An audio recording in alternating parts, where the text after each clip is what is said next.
ये श्रेष्ठ जीवन के लिए किस तरह से उपयोगी है, थोड़ा विस्तार से बताएंगे प्लीज।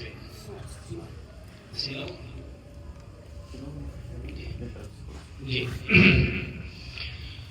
महाकारुणिक तथागत समय समृद्ध को कोटि कोटि नमन।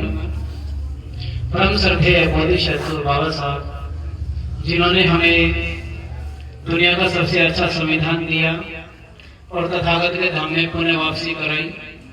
पूज्य भिक्षुसंघ, श्रद्धा बुद्धि संपन्न उपासक उपासिका, जैसा कि आप सभी को विदित है कि आज हम यहाँ एक विशेष आयोजन के तहत उपस्थित हुए हैं और सीनियर भिक्षुओं की कल्याणकारी धर्मदेशना आपको सुनने का सौभाग्य प्राप्त हुआ है। तथागत बुद्ध का धाम आदि में कल्याणकारी, मध्य में कल्याणकारी, अंत में कल्याणकारी, जैसे भंते जी ने बताया। अब मैं आपको थोड़ा सा एक्सप्लेनेशन करके बताना चाहूंगा, जैसे आपको समझ में आए। हम सब लोग जो मनुष्य हैं, जीवित हैं, बीमार होते हैं। ऐसा कोई है यहाँ जो आज तक बीमार ना हुआ हो? बीमार होते ही हम किसकी शरण में जाते हैं? डॉक्टर शरणं गच्छामि करते कि नहीं करते? तो क्या डॉक्टर शरणं गच्छामि करने से हमारी बीमारी दूर हो गई? नो। दूसरी शरण किसकी लेंगे? दवाई शरणं गच्छामि करते कि नहीं करते? दवाई कैप्सूल फॉर्म में होती है, टेबलेट फॉर्म में होती है, इंजेक्शन फॉर्म में होती है, बोतल फॉर्म में भी हो सकती है। तीसरी शरण किसकी होती है? जैसे डायबिटीज का कोई पेशेंट हो और वो कहे डॉक्टर साहब आप तो बहुत पढ़े लिखे हैं, बहुत अच्छी डिग्री ली है, आपको बहुत अनुभव है, आप मुझे ऐसी दवाई दीजिएगा कि मेरे 2 रसगुल्ले भी रोज खाता रहूं और दवाई भी लेता रहूं, मेरी डायबिटीज ठीक हो जाए। तो डॉक्टर साहब कहेंगे नहीं, ऐसा नहीं हो सकता। तो तीसरी शरण किसकी लेते हैं? परहेज शरण गच्छामि, परहेज करें। अब तीनों शरण क्यों जरूरी है? जिसे दुखों से मुक्त होना है। पहली अब जो अपनी बीमारी से ही प्रेम करता है, उसके लिए डॉक्टर कितना ही अच्छा क्यों ना हो, कोई मायने नहीं रखता। दवाई कितनी ही ब्रांडेड क्यों ना हो, कितनी ही असरदार क्यों ना हो, कोई मायने नहीं रखती। और परहेज की तो चर्चा करना ही नहीं चाहता, क्योंकि उसे तो मुक्त नहीं होना है। अब जिसे मुक्त होना है उसके लिए जरूरी है 3 शरण, जो भद्दे जी ने पहले बताया। अब मैं बताना चाहूंगा कि जो व्यक्ति सीलवान नहीं है उसके दुष्परिणाम क्या हो सकते हैं। उदाहरण के लिए एक 100 रुपए की खांसी की शीशी आती है, उस शीशी को खरीदने से पहले आप क्या क्या चेक करते हैं? सबसे पहला चेक करेंगे एक्सपायरी डेट है कि एक्सपायर तो नहीं हो गई। दूसरा क्या चेक करेंगे? इसका जो पैसा है वो मेरी पॉकेट के अनुसार मैच करता है कि नहीं, ये देखिए। तीसरा क्या देखेंगे आप कि वो शीशी का नाम जो डॉक्टर साहब ने लिखा है वही है कि नहीं, दूसरी तो नहीं दे रहा है प्रोबेबिलिटी चेकर में। इन तीनों से आश्वस्त होने के बाद आप उस शीशी को ले लेते हैं। और मेरा एक सवाल है, अगर वो शीशी का ढक्कन पहले से खुला हुआ हो तो आप उसे 40 रुपए में लेंगे जो 100 रुपए की शीशी है? नहीं लेंगे। क्यों नहीं लेंगे? क्योंकि खुली हुई शीशी जानलेवा हो सकती है। क्यों? हम भरोसा नहीं कर सकते। और जब शीशी का पहली बार लेकर के मेडिकल से ढक्कन खोलते हैं तो क्या आवाज आती है? क्या बोलते हैं उसको? क्या तोड़ दिया उसका? जब 100 रुपए की शीशी जिसका सील टूटा हुआ है उस पर अनपढ़ से अनपढ़ माँ और अनपढ़ से अनपढ़ पिताजी भरोसा नहीं करते हैं, लेकिन जो व्यक्ति समाज में आए दिन सील तोड़ता है, 5 सीलों का पालन नहीं करता है, उसका भरोसा कैसे करता है? नहीं कर पाएगा। इसीलिए तथागत बुद्ध ने कहा सीले न सुगति मियंती, सीले न भोग संपदा, सीले न निभूति मियंती, तस्मा सीलम विशुद्धि। सीलों का पालन करने से भोग्य वस्तुएं प्राप्त होती है। सीलों का पालन करने से परिवार सुगति और प्रगति को प्राप्त होता है और सीलों का पालन करने से निपाण यानी परम सुख की प्राप्ति होती है। अब बात यह है कि आज हम यहाँ बैठे हैं, समाज को थोड़ा सा समझ में आए उसी हिसाब से कुछ कहना चाहूंगा। इस संसार में सुखी जीवन जीने के लिए जो शील पंचशील बताए हैं आपको, इसके साथ साथ और क्या जरूरी है। आज देखिएगा, मानव समाज महिला और पुरुष दोनों को मिलाकर बनता है और परिवार में दोनों की भूमिका बराबर होती है। कोई किसी फॉर्म में जाता है, कोई किसी फॉर्म में जाता है, लेकिन दोनों का बराबर होता है। अब मैं कहना चाहूंगा इनडायरेक्टली कि अगर संसार में यह देखा जाए कि सबसे ताकतवर कौन है, तो जंगल में जाएंगे तो शेर का पता है, शेर ताकतवर है, हाथी ताकतवर है, लेकिन जंगल का राजा कौन है? शेर। उस शेर को सर्कस में कौन नचाता है? जो पुरुष उसको चारण मांस खाना खिलाता है, वो उसको अपने हिसाब से नचाता है, डांस करवा लेता है, कुछ पैसे कमा लेता है। अब उसी पुरुष को उसके घर में कौन नचाता है? पता है? अरे साहब आज प्रोग्राम था, क्यों नहीं आए? घर का खुदा, एक घर का खुदा, मतलब उधर से चाबी भरती गई, वो नहीं आया। आधे से ज्यादा लोगों का यही होता है। दूसरा उदाहरण देंगे कि लड़का लड़की की शादी रजामंदी से होती है, होती। लड़का बारात लेकर के लड़की के घर शादी वाले दिन कितने घंटे के लिए जाता है? 8 घंटे। जबकि बारात का काम 4 घंटे में निपट जाता है। कितने लोगों को लेके जाता है साहब? कितने लोगों को लेके गया?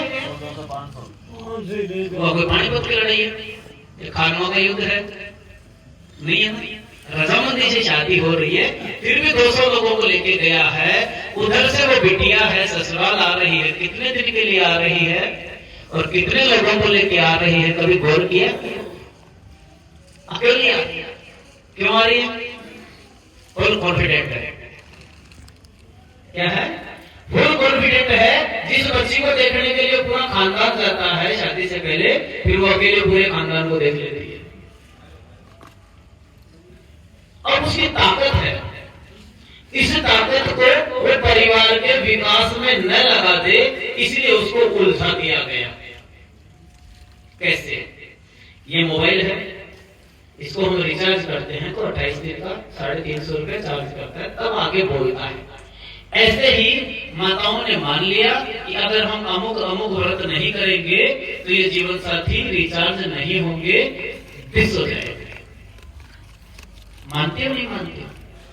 कितने चौथ के व्रत करती है, रिचार्ज करती है।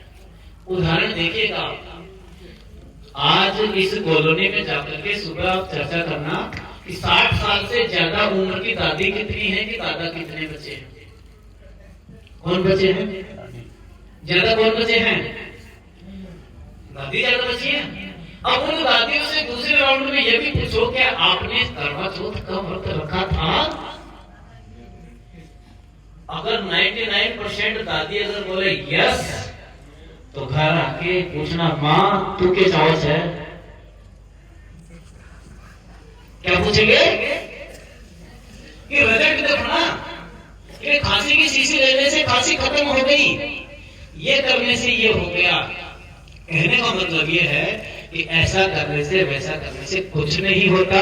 होता किससे है वो बताता हूं। उम्र लंबी बढ़ेगी मीठा बोलने से, मान सम्मान करने से, अपमान नहीं करने से और बिना मतलब टेंशन नहीं देने से। माताओं की एक सबसे बड़ी समस्या है, 360 दिन अपनी भाषा में क्या कहते हैं? टॉर्चर करते रहते हैं। ये नहीं किया, वो नहीं किया, ये नहीं किया, वो नहीं किया, मेरे लिए ये नहीं लाई, मेरे लिए नहीं। माँ की तो ज्यादातर शिकायत ये थी कि तो सासरा माया पास में तो कपड़े ही पीर का फेरो। अपनी भाषा में क्या कहती है? कपड़े भी मम्मी पापा के दिए हुए ही पहने हैं, आज तक कभी एक ड्रेस तो नहीं लाई। 360 दिन जो टेंशन दे रही है, आखिर में वो खुद टेंशन में आ जाती है। इतनी टेंशन देने के बाद बचेगा कैसे? तो फिर करवा चौथ का व्रत कर देती है। तो माँ एक साइड हो जा, दोनों साइड ना रहे। एक साइड होगी तो क्या होगा? अपने मिशन में पास हो जाएगी। और बच्चा 6 महीने पढ़ाई करे, 6 महीने पढ़ाई नहीं करे तो रिजल्ट। तो कहने का अर्थ यह है कि हमें सम्यक दृष्टि धारण करते हुए ये जानना चाहिए कि किसी के भूखा रहने से किसी दूसरे की सेहत पे कोई फर्क नहीं पड़ता, जो भूखा रहता है उसी की सेहत पे फर्क पड़ता है। और माँ को कितनी भावुक है, परिवार के कल्याण के लिए, परिवार की भलाई के लिए माँ ने अपने माता पिता का घर छोड़ा, आंगन छोड़ा, संग सहेलियां छोड़ी, भाई बंधु छोड़े, चाचा चाची छोड़ी, सबको छोड़ करके इस घर में आ गई। लेकिन यहाँ आकर के भी वो क्या सोचती है, ये परिवार में वैसा ही तरक्की करे, इसके लिए इनको एक और जाल में फंसाया गया। जून जुलाई के महीने में सबसे ज्यादा गर्मी पड़ती है, सबसे ज्यादा टेम्परेचर होता है, और उसी महीने में इनको निर्जला गैस का व्रत दे दिया ताकि बैटरी लो नहीं, दिमाग काम नहीं करे। क्यों दिया? अरे निर्जला गैस का व्रत करना है तो बरसात में करो, दिसंबर में करो, पानी पीने की जरूरत ही नहीं है। लेकिन उल्टा कर दिया, ये अपनी ताकत को इस्तेमाल न कर पाए। जैसे एक मुहावरा होता है, तो कायर होने का मतलब क्या होता है? बुज़दिल होने। चूड़ियां पहनने का अर्थ क्या होता है? बुज़दिल होने। तो बहुत सारी चीजें, जैसे किसी बैल को खेत में जोतना हो तो क्या करते हो, उसकी नाक में क्या डाल दो, मतलब सारी चीजें इनके अगेंस्ट में की, और ये सब उनको फॉलो करती है, धर्म को धर्म के सिद्धांत मान करके, संस्कार मान करके, तो इनसे मान सम्मान बढ़ेगा। जबकि मैं ये कहना चाहूंगा कि जिस बिटिया को संविधान लागू होने से पहले सिर्फ इतना ही अधिकार था कि वह आए हुए मेहमानों के लिए रसोई से चाय का कप उन तक पहुंचा दे, रसोई से चाय का कप लेकर के आए। लेकिन उन्हीं बेटियों को संविधान की बदौलत से वहां पर अधिकार मिले, आजादी मिली, घूंघट से आजादी मिली, और ये जो कपड़े ऐसे पहनती हैं जिनको हवा में बार बार पकड़ना पड़ता है, इनसे आजादी मिली।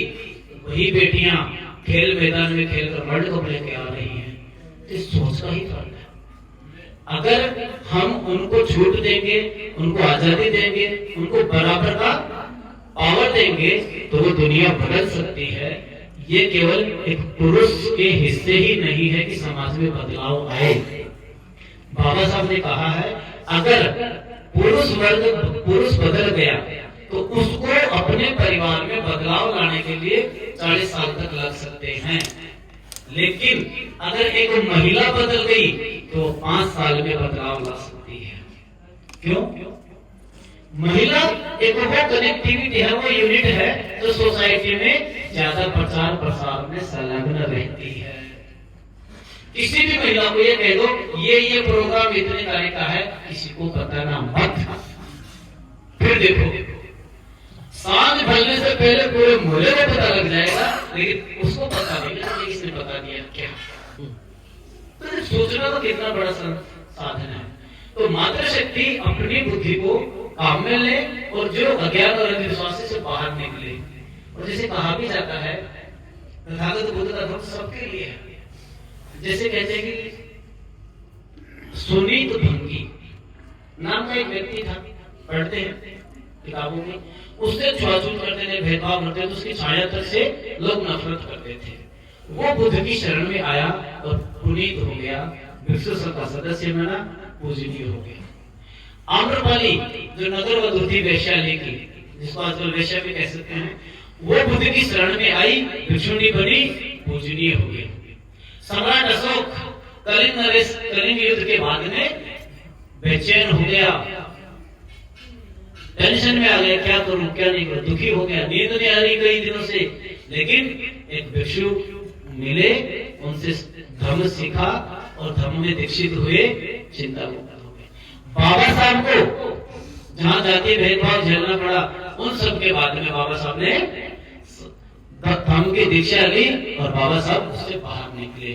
कहने का मतलब ये है, सारे रोगों की एक दवाई, बाकी सब है हवा हवाई। चित्त कैसा भी हो, अंगुलीमाल का चित्त कैसा था, 999 लोगों की हत्या कर चुका, उसका भी चित्त बुद्ध के धर्म को, बुद्ध को सुनकर के कल्याणकारी हो गया। आम्रपाली का उद्देश्य क्या था? लोगों की काम वासना की पूर्ति करना। मतलब चित्त की किसी भी अवस्था को जो चाहे बुद्ध धम्म संघ की शरण ग्रहण कर लेता है वह पुनीत हो जाता है। सारे धर्म की एक दवा है। जैसे पूज्य बंदे जी ने भी बताया आपको कि संसार में जितने भी युद्ध के बादल मंडरा रहे हैं उन सबको दूर करना है तो केवल बुद्ध की शरण ही काम आ सकती है। हमारा संविधान भारत के दायरे में रह के काम करता है, लेकिन सम्राट अशोक ने पूरी दुनिया के लिए संविधान बनाया। पूरी दुनिया में सम्राट अशोक की लाट अमेरिका मतलब चाइना में भी है, कई देशों में लगी हुई है। कहने का मतलब ये है कि ऐसे कल्याणकारी राजा हुए हैं जिन्होंने तथागत बुद्ध के धर्म को जन जन तक फैलाया, पूरी दुनिया में उनको पहुंचाया और पूरी दुनिया के लिए जिसने सोचा। आज हम क्या सोचते हैं, मेरा भला हो, मेरा बच्चा नौकरी लग जाए, मेरी बेटी नौकरी लग जाए, बाकी सब भाड़ में जाए, ये सोचते हैं। और कहीं गलती से पड़ोसी का बच्चा नौकरी लग गया, अपना नहीं लगा तो घर में खाना नहीं बनेगा, वो तो लाग के भाई अपने भाषा से बोलते ना। तो ऐसी भावना नहीं रखना था। सम्राट अशोक ने दुनिया के बाहर के लोगों के लिए, भारत से बाहर के लोगों के लिए भी कल्याण की भावना रखी। संदेश श्रीलंका वालों से हमारा क्या लेना देना था, लेकिन फिर भी अपने कलेजे के टुकड़ों को भिक्षु और भिक्षुणी बना करके श्रीलंका भेजा कि जाओ उनका भी कल्याण करके आओ, उनको भी विचार दो। और इतना बड़ा मन रखते हैं सबका मंगल हो, सबका कल्याण हो, सबका मंगल हो, मतलब मेरा ही नहीं है, आपका सबका हो। और आप सबके साथ साथ में जो दिख रहे हैं उनका भी, जो न दिख रहे हैं उनको सबके प्रति मैत्री की भावना हो। और एक चीज और है, आज हम जो भारत में देखते हैं, भारत पहले बुद्ध भूमि के रूप में पूजा जाता है और बुद्ध के नाम से जाना जाता है। आज जब भारत का मजदूर भारत से बाहर जाता है और कहते हैं, दूसरे देश के लोग पूछते हैं कि कहां से आए हो, इंडिया से आए हैं, तो उनका कमेंट होता है रेपिस्ट कंट्री से, रेपिस्ट कंट्री से, जहाँ के नेता रेपिस्ट, अपराधी लोग रेपिस्ट, पार्लियामेंट में बैठे लोग रेपिस्ट।